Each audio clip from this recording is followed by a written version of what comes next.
I'm Sam. Hi, I'm Kenny. And we are the Lotus in Life. Hi, good to see you again. If you remember last session, we talked about human security. Well, again, it continues on that same frame of human security that comes from the Indigo that we get every month, April 2009. That's the source. Now, this whole section today is based on Nichiren Daishonin's treatise, which is on establishing the correct teaching for the peace of the land. Very, very important gosho. So I am going to read a couple of pieces from this gosho, but before I do, I'd just like to read an introduction to the gosho, and this actually comes from worldtribune.org. So here we go. This is an introduction to on establishing peace, on establishing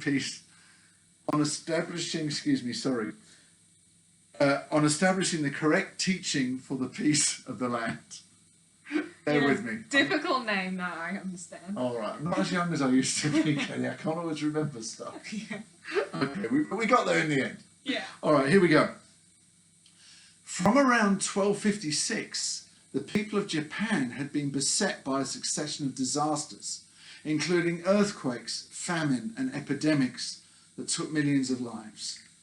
Seeing no end to the plight of the people and driven by their compassionate desire to free them from suffering, the Daishonin wrote this treatise in 1260, addressing it to Hojo Tokiyori, the most powerful political figure in Japan at the time. So I'm going to, as I said before, I'm going to read a couple of pieces from this gosho, and then Kelly will be commenting on that as well. So here we go. So he says this: if you care anything about your personal security, you should first of all pray for order and, let me start again. If you care anything about your personal security, you should first of all pray for order and tranquility throughout the four quarters of the land, should you not? When we examine this wide variety of sutras, we find that they all stress how grave a matter it is to slander the correct teaching. Now, before I go any further, Nichiren Daishonin points out, prior to this piece that I'm reading now, that if you practice sutras that aren't good for you, you can suffer. So this is why it says, when we examine this wide variety of sutras, we find that they all stress how grave a matter it is to slander the correct teaching. How pitiful that people should all go out of the gate of the correct teaching and enter so deep into the prison of these distorted doctrines. How stupid that they should fall one after another into the snares of these evil doctrines and remain for so long entangled in this net of slanderous teachings. So powerful, this language, isn't it? It is, yeah. Therefore, you must quickly reform the tenets that you hold in your heart. And this is where he has the change. This is what he talks about when he's talking about the necessity and the real importance of embracing Nam-myoho Renge-kyo. So he says, therefore, you must quickly reform the tenets that you hold in your heart and embrace the one true vehicle, the single good doctrine of the Lotus Sutra. If you do so, then the threefold world will become the Buddha land. And how could a Buddha land ever decline? The regions in the 10 directions will all become treasure realms. And how could a treasure realm ever suffer harm? If you live in a country that knows no decline or diminution, in a land that suffers no harm or disruption, then your body will find peace and security, and your mind will be calm and untroubled. You must believe in my words. Heed what I say. Such a powerful speaker. It's so beautiful, yeah. Very magical language, I think. And most of Nichiren Daishonin's goshos were actually directed to his disciples. But this particular gosho was directed to the head of the government, so it's very important that he chose his words. Yeah. But he was very strict and very to the point and very passionate. Yeah, I can see, you can feel the passion that he has in the writing itself. Yep. Absolutely. So, by the way, if you want to read the whole of this Gosho, it's the second Gosho in the major writings of Nichiren Daishonin, and it's actually page 6 to 30. Okay, so if you want to read the whole Gosho, and it's actually online as well, you can get it online. Okay, so this extraordinary piece of literature holds great significance to the future security of humanity, which is what this whole subject is about today.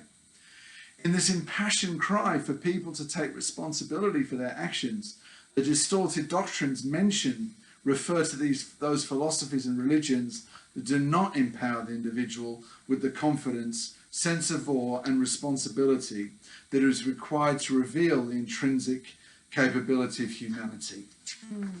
So from Nichiren's voice comes the hope which lies in taking full responsibility for the self and the environment, unleashing the inherent nurturing power from within life itself.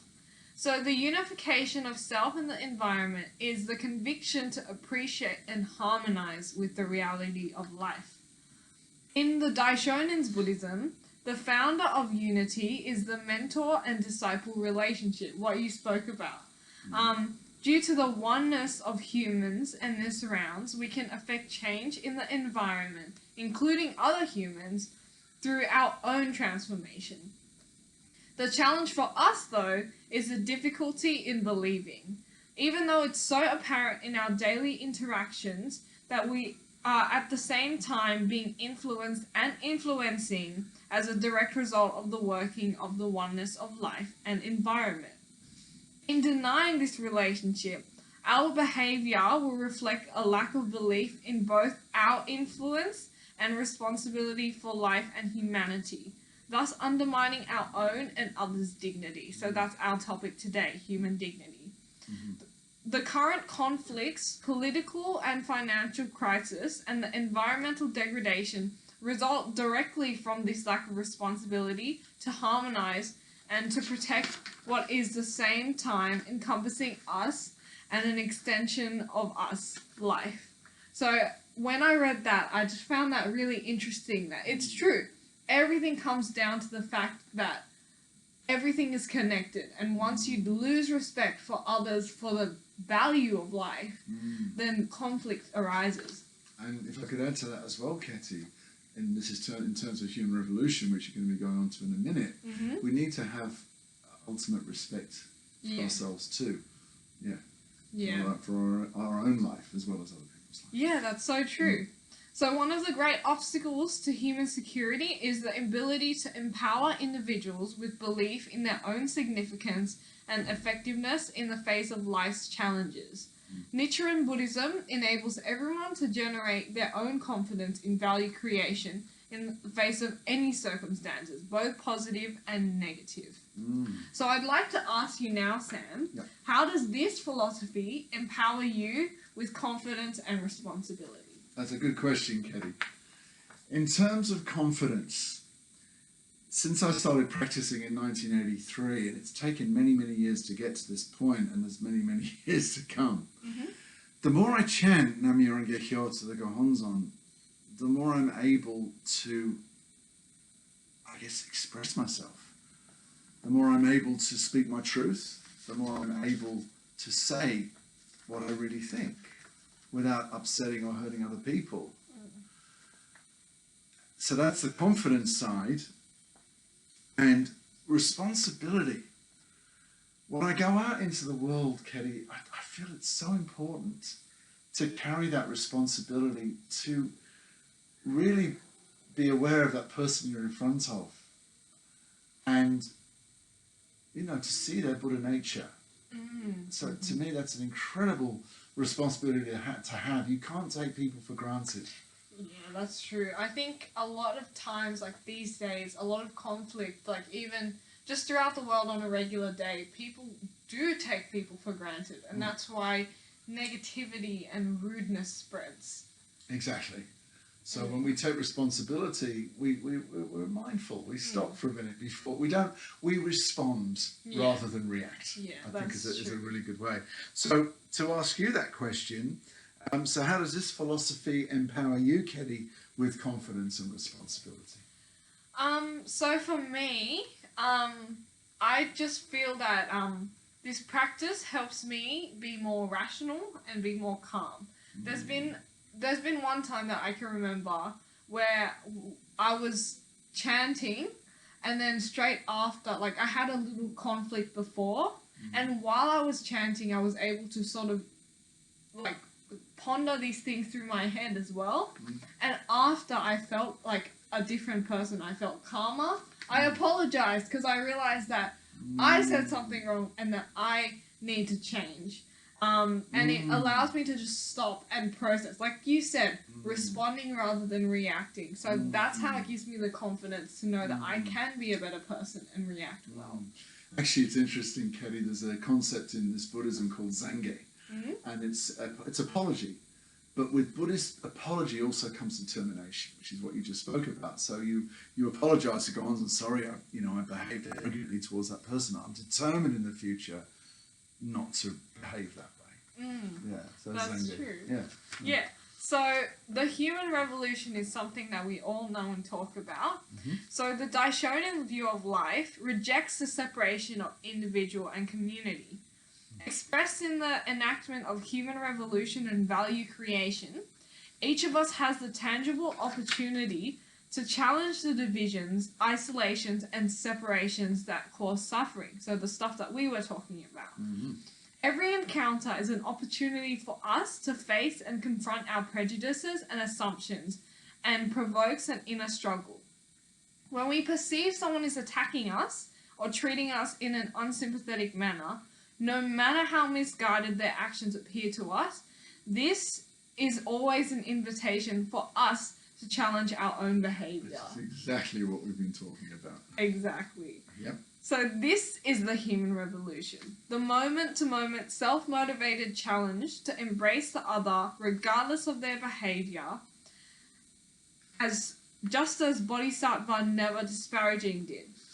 It takes effort and humility to consider and understand other people's circumstances.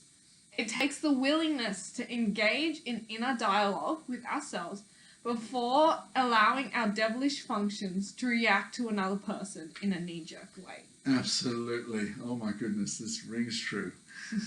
So it was Jose Toda, actually, who first used the expression human revolution to describe the process of inner reformation that drives a process of positive transformation of one's circumstances and environment.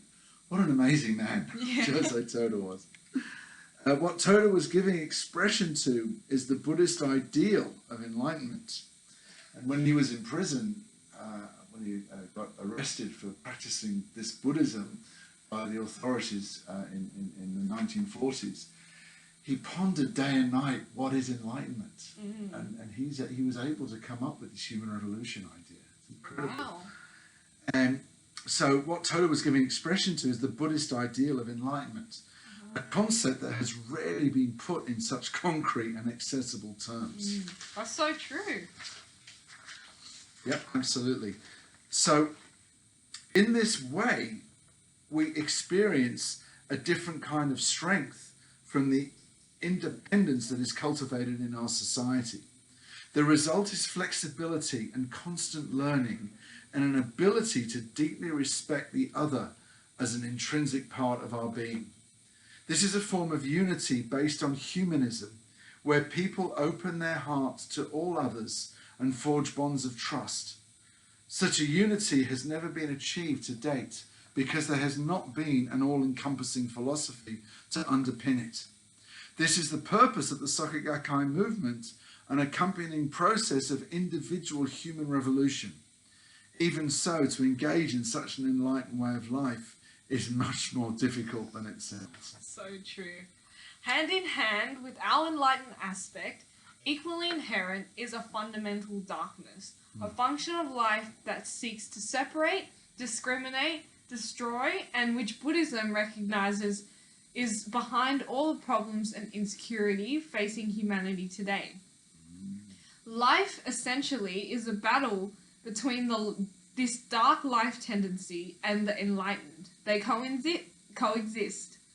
However, This exciting part is that Buddhist insight also recognizes that struggling against fundamental darkness is the very means by which we reveal our enlightened nature, which infers, of course, that we are never trying to eliminate what we refer to as devilish functions, but rather use them for our enlightened ends.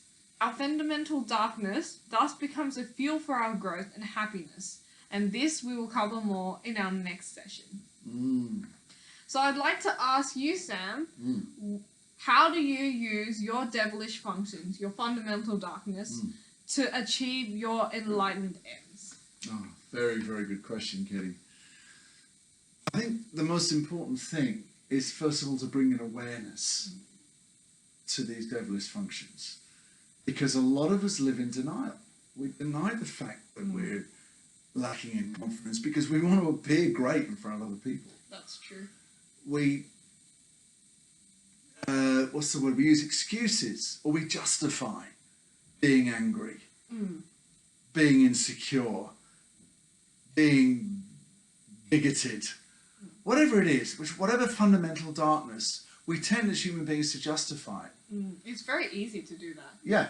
So I really think you're right. And what I really think is it's the reason, that we chant to the Gohonzon is so that we can, as it's said in this piece, we don't try and eliminate these devilish functions or this fundamental darkness. What we're really trying to do here, Ketty, is we're first of all taking note of it, that we're aware that we have these functions, and then we chant to go out every day and do our best as human beings, to be the best human beings we can be. And if we feel something come up in our human revolution, like fundamental darkness, like, say, for instance, arrogance in our day, I know myself, I stop myself immediately if I feel that feeling coming up. And if I can, I'll chant inside. If I can't, I'll just take a couple of breaths and I'll try and, again, respond rather than react. So, yeah, it's really, really important to know, of course, that we can't eliminate these devilish functions or this fundamental darkness, but we can actually use them to work through our human revolution so that we can be stronger, better, happier. Yeah, that's exactly what I've faced, where I sort of feel like my human revolution, like I already did it, and I was like, great, I did it, I'm done. But now what I'm learning is that your human revolution never ends. It's like all these different problems come up, all these different things inside you come up. So one thing for me that makes, like, how my fundamental darkness makes me, what it does is it makes me see that I don't want to be that person. When I react in a certain way or do something that affects other people negatively, I realize I don't want to be that person. And then after that, that's what drives my change, to be better. To be someone that I am proud of, where I react the way I want to and I don't let the fundamental darkness overtake me. Oh, well said, Kelly. And, also to give an example, I feel one of my greatest fundamental darknesses is insecurity, it's a lack of self-belief. And what I've actually come to realise now is that it's not just from this lifetime. It's from myriads of lifetimes before this. So it's very heavy. Our karma can be extremely heavy. So we just must realise that, first of all, we're very fortunate in this lifetime we can chant. And we have the power to change. So I know that I can, although sometimes, and I know that my insecurity is lessening a lot over the years, but it's just important to know that karma can be very heavy. And you can, in this lifetime, as Nichiren Daishonin says, we can expiate the sins of our karma. So thank you everyone for listening. Thank you, Sam, so much for this dialogue. And thank you, Kelly, for this dialogue. It's great that we can have these discussions, and I hope all of you out there are enjoying this and getting something from it. As I mentioned earlier, don't forget that you can read the whole of this Gosho on establishing the peace of the land. In the Japanese, it's Risho on Kokuron, and it's from page 6 to 30. It's the second Gosho in the major writings in Nichiren Daishonin. But it's great that we've got the two perspectives here: the old man and the young lady. But anyway, really looking forward to the next session, which will carry on this concept of human security, but another angle of it. And you'll see that soon. So I'm Sam. I'm Ketty. And we are the Lotus in Life. Until next time, see ya.